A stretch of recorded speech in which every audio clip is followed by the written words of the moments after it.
अरे मैं चलते चलते थक गया हूँ और कितनी देर तक चलाएगा एकनाथ।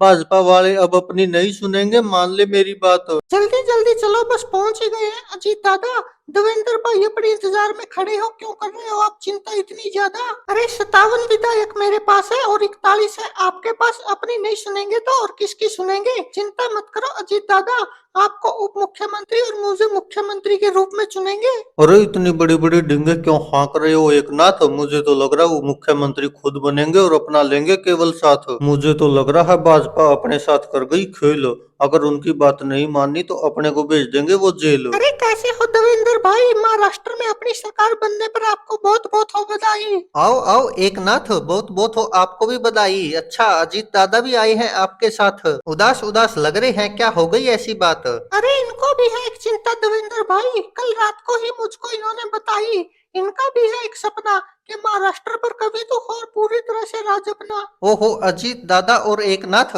कान खोलकर सुनो मेरी बात। अब की बार भाजपा की महाराष्ट्र में आई है सीटें 132 और आपकी आई है 57 और अजीत दादा की आई है 41। तो आप ही बताओ कि मुख्यमंत्री किसका होना चाहिए? इस बार तो भाजपा का होना ही चाहिए ना। और वैसे भी पिछली बार आपको मुख्यमंत्री बना दिया था और अजीत दादा को भी उप मुख्यमंत्री बना दिया था, इतनी कम सीटें होने के बावजूद। अब तो मेरी बारी है। तुम दोनों तो पहले भी मुख्यमंत्री रह चुके हो, अब तो मुझे भी दे दो मौका।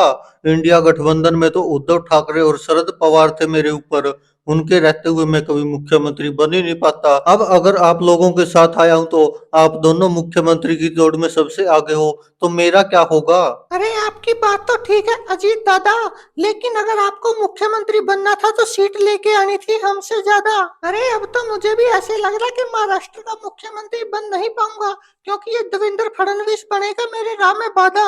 एकनाथ शिंदे और अजीत दादा कुछ तो शर्म करो, तुम दोनों की सीटें मिलाकर भी हमसे हो नहीं पा रही है ज्यादा। और वोट प्रतिशत ही देख लो, जहां पर एनसीपी का 9% आया है और शिवसेना का आया है 12%, वहीं हमारी भाजपा का अकेला 26.7% आया है। अगर तुम लोग अकेले अकेले चुनाव लड़ते तो तुमको क्या लगता है कांग्रेस हार जाती? ये तुम्हारी गलतफहमी है, कांग्रेस को केवल भाजपा ने हराया है। और तुम जहां जहां से चुनाव जीते हो, तुम तुम्हारे दम पर नहीं जीते हो, बल्कि भाजपा ने तुमको वहां से जिताया है। और इस बार महाराष्ट्र का मुख्यमंत्री तो भाजपा का ही होगा, इसलिए मुख्यमंत्री तो मैं ही बनूंगा।